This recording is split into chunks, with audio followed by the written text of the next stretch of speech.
ചോദിക്കും എന്താണ് തെളിവ് എന്നുള്ളത്. I'll tell you the proof. ഞാൻ പറയാം എന്താണ് തെളിവെന്ന് ഞാൻ പറയാം. UDF used to support rubber workers. നമ്മുടെ UDF നമ്മളിവിടുത്തെ റബ്ബർ തൊഴിലാളികളെ നമ്മൾ പിന്തുണയ്ക്കുന്നുണ്ടായിരുന്നു. Used to protect the rubber industry. നമ്മൾ ഇവിടുത്തെ റബ്ബർ വ്യവസായത്തെ നമ്മൾ പിന്തുണച്ചിട്ടുണ്ട്.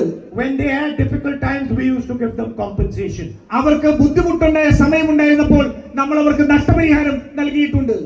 The LDF refuses to compensate the rubber workers of Kerala. നമ്മൾ ഇവിടുത്തെ ഇടതുപക്ഷ ജനാധിപത്യ മുന്നണി കേരളത്തിലെ റബ്ബർ തൊഴിലാളികൾക്ക് ഉണ്ടായ നഷ്ടം പരിഹരിക്കാൻ നഷ്ടപരിഹാരം നൽകുന്നതിന് വിസമ്മതിക്കുകയാണ്. The left is about protecting workers from the market. ഇവിടെ ഇടതുപക്ഷം ഇവിടുത്തെ വ്യവസായത്തിലുള്ള തൊഴിലാളികളെ സംരക്ഷിക്കുന്നതിന് വേണ്ടിയാണ് ഇടത് എന്നുള്ളത്. But the LDF government in Kerala is not interested in protecting the workers, rubber industry from the market. They don't care. പക്ഷേ കേരളത്തിലെ ഇടതുപക്ഷ ജനാധിപത്യ മുന്നണി ആ മാർക്കറ്റിലുള്ള റബ്ബർ തൊഴിലാളികളെ സംരക്ഷിക്കുന്നതിന് വേണ്ടി തൽപരരല്ല.